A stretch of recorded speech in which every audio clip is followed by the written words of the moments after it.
देख रहे हैं डार्क फाइल्स। तो चलिए बढ़ते हैं आज की इस कहानी की ओर।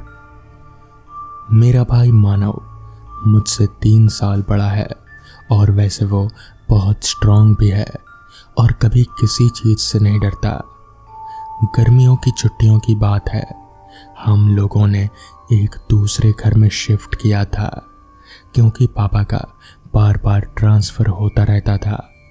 घर देखने में बहुत बड़ा था और बहुत सुंदर भी था, लेकिन काफ़ी पुराना था।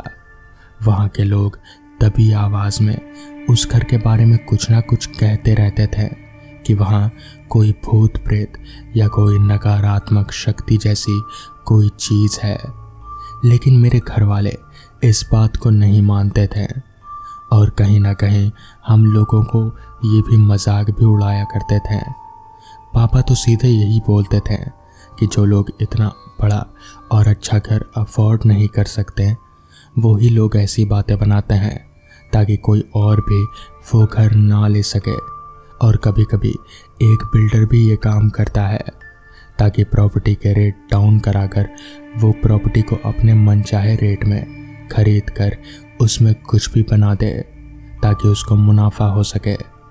कुल मिलाकर हमारे घर का कोई भी इंसान इस बात को मानने को तैयार नहीं था कि ऐसी कोई चीज़ भी होती है।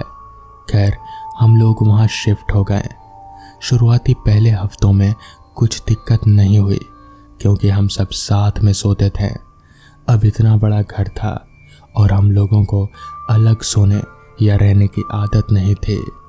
कुछ दिनों के बाद हम लोगों ने सोचा कि अब हम दोनों भी बड़े हो गए हैं तो क्यों ना हम लोग भी अलग अलग रूम में सोएं।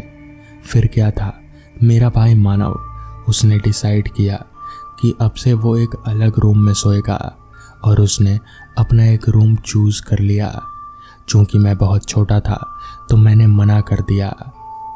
उस पहली रात को लगभग आधी रात को अचानक मेरे भाई के ज़ोर ज़ोर से चिल्लाने की आवाज़ें आने लगी और हम एकदम से उठकर भागे तो देखा मेरा भाई पूरी तरह से पसीने से लथपथ है और डर के मारे हाँफ रहा था।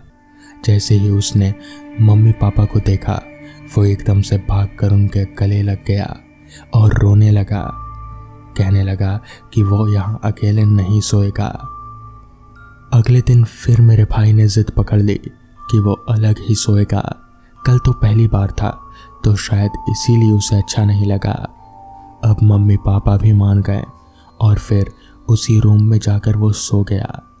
तकरीबन 2 बजे होंगे कि मेरे भाई के फिर से ज़ोर से चीखने और चिल्लाने की आवाज़ें आने लगी और हम लोग फिर भाग कर गए तो देखा कि वो सोया हुआ है और इधर उधर देखा तो कुछ भी नहीं है।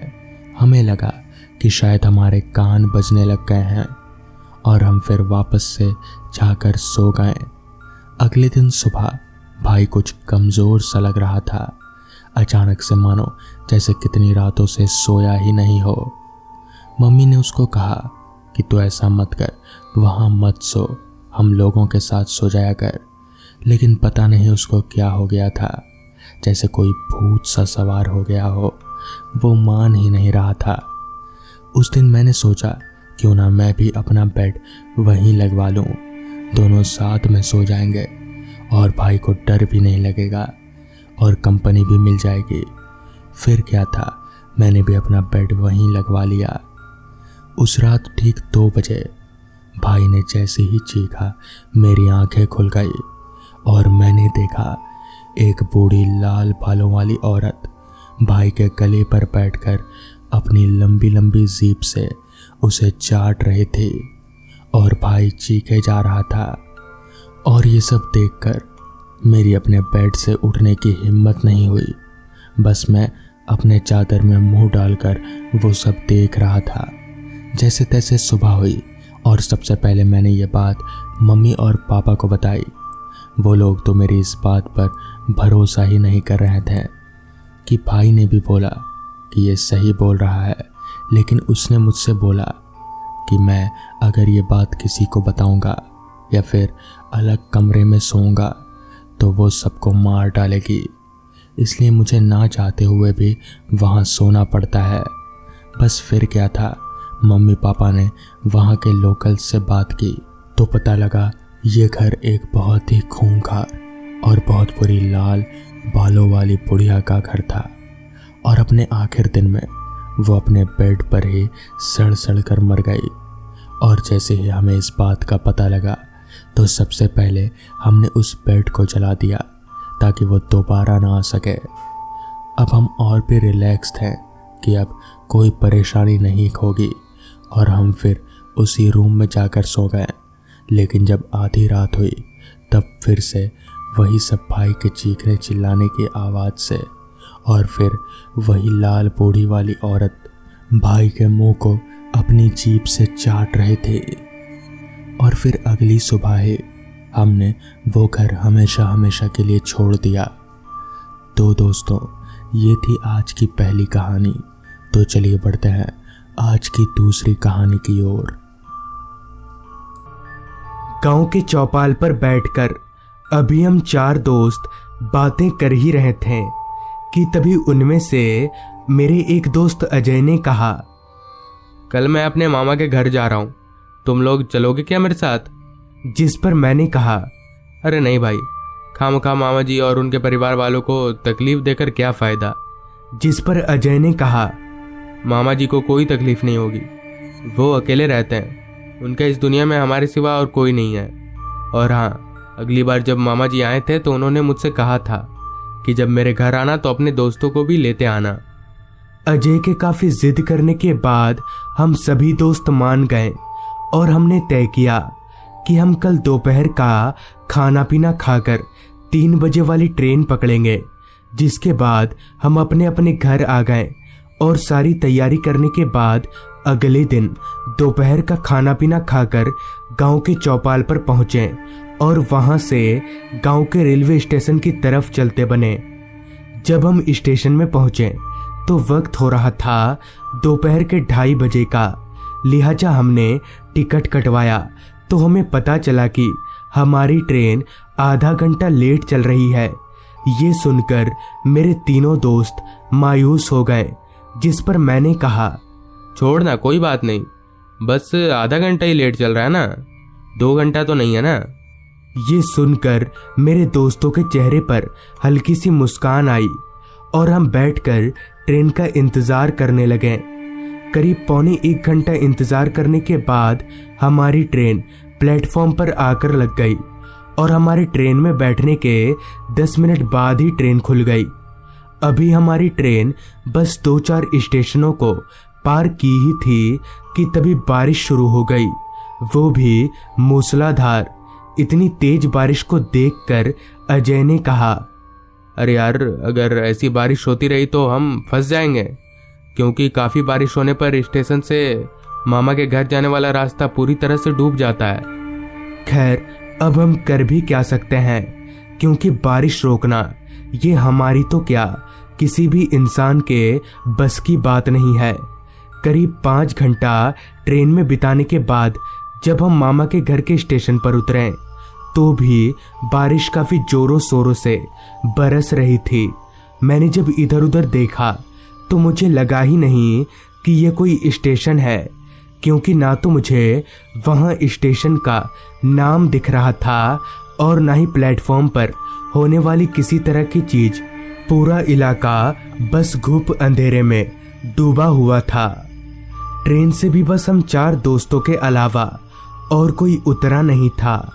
अभी हम खड़े खड़े भीग ही रहे थे कि तभी मैंने कहा, अजय, ये तेरे मामा के घर का स्टेशन ही है ना?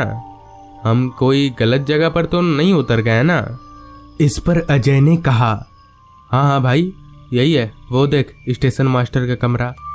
अजय के बताई जगह पर मैंने जब अपनी निगाहें घुमाई तो हाँ, मुझे कुछ ही दूरी पर एक छोटा सा घर दिखा, जिसके दरवाजे पर एक लालटेन जल रहा था और उस घर के ऊपर दीवार पर लिखा था शीतलगढ़ स्टेशन।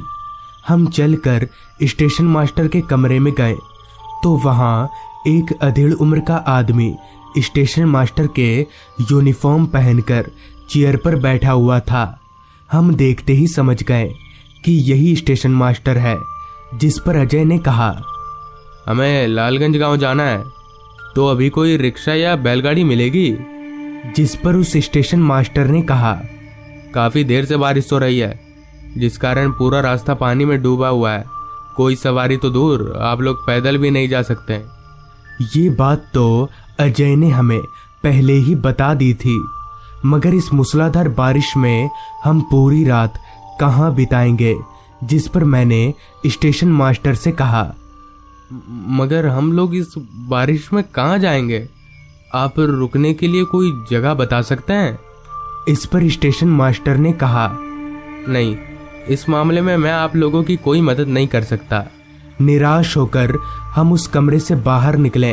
तभी मेरी नजर खेतों के बीच थोड़ी दूरी पर एक घर में गई। उस घर को देखकर हमारी आंखों में हल्की सी चमक आई। हम चलकर वापस स्टेशन मास्टर के पास गए और उनको उस घर के बारे में बताया, जिस पर उन्होंने कहा, उस घर में तो कोई भी नहीं रहता और सारे खिड़की दरवाजे भी खुले हुए हैं, मगर मैं आप लोगों को उस घर में रुकने की हिदायत नहीं दूंगा।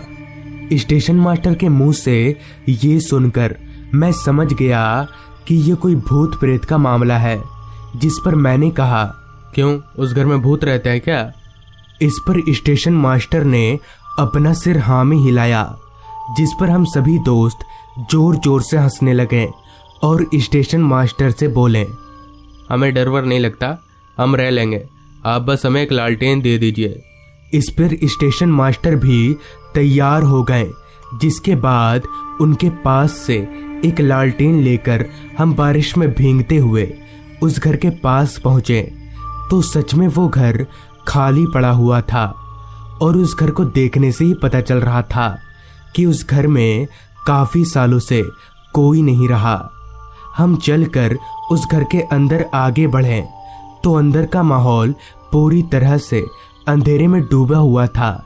मैंने लालटेन की रोशनी तेज की तो हमने देखा कि पूरा घर खंडर में तब्दील हो चुका है और जगह जगह पर मकड़ी के जाले नजर आ रहे हैं। उस घर में 2 कमरे थे, जिनमें से एक कमरा थोड़ा साफ सा लग रहा था।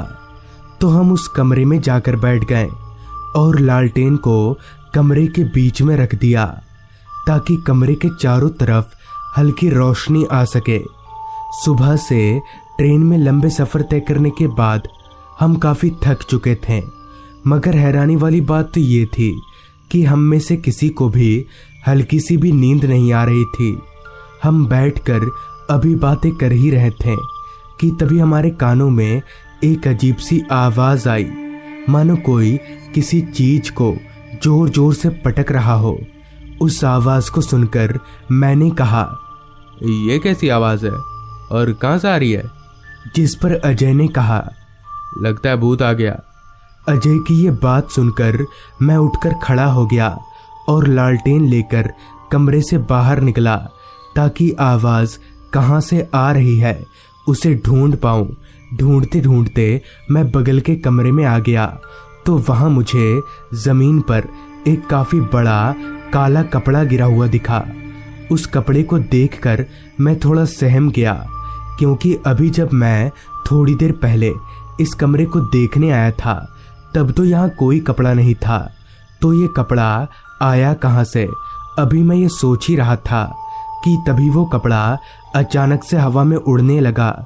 ये देखकर मैं हक्का बक्का रह गया कि भला ये कपड़ा उड़ कैसे रहा है, यहाँ तो हल्की सी भी हवा नहीं आ रही। अभी मैं डर ही रहा था, तभी उस कपड़े ने एक आदमी का रूप ले लिया।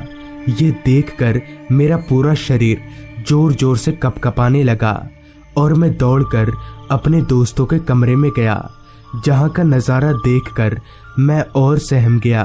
दरअसल अब मेरे दोस्त उस कमरे में नहीं थे और वो कमरा पूरी तरह से खाली था। मुझे समझ नहीं आ रहा था कि इतनी जल्दी मेरे दोस्त कहाँ गए। अभी मैं इधर उधर देख ही रहा था कि तभी पीछे से एक आवाज आई, तेरे दोस्तों की तरह तू भी मरेगा। उस आवाज को सुनकर मैं जैसे ही पीछे पलटा तो मेरे होश उड़ गए, क्योंकि ठीक मेरे सामने एक आदमी और एक औरत खड़े थे जिनका चेहरा पूरी तरह से जला हुआ और उनकी आंखें लाल चमक रही थीं। अभी मैं अपने आप को मरा हुआ मान ही चुका था कि तभी उस भूत ने अपना लंबा हाथ बढ़ाकर मेरा गला पकड़ लिया। उसके गला पकड़ते ही मेरी आंखों से सब कुछ धुंधला धुंधला दिखने लगा। अभी मैं मरने ही वाला था, तभी मेरे तीनों दोस्त वहां पहुंचे, जिन्हें देखकर वो दोनों भूत हवा में धुआं हो गए। कुछ देर संभलने के बाद मैंने अपने दोस्तों से कहा, अरे उस भूत ने तो कहा था कि तुम लोग मर गए हो। जिस पर अजय ने कहा, वो सब छलावा था। तू जब उस कमरे में गया तो वो भूत तेरा रूप लेकर हमारे पास आया और तेरी आवाज में कहा, इस घर से जल्दी चलो। उसकी बात मानकर हम लोग घर से बाहर चले गए। कुछ दूर चलने के बाद तेरा रूप लेने वाला वो भूत गायब हो गया। तब हम दौड़कर इस घर में आए। अजय की बात खत्म होने के बाद हम वापस स्टेशन मास्टर के कमरे में गए और उनको पूरी बात बताई, जिस पर उन्होंने कहा, आज से 2 साल पहले उस घर में एक पति पत्नी रहा करते थे। एक दिन उस घर में आग लग जाने के कारण उनकी मौत हो गई। तब से उनकी आत्मा उसी घर में भटकती है। तो दोस्तों, ये थी आज की कहानी। अगर आपको ये कहानी अच्छी लगी हो तो चैनल को सब्सक्राइब कर लें। तो मैं आर्यन जल्द ही मिलूंगा आपसे ऐसी ही एक कहानी के साथ।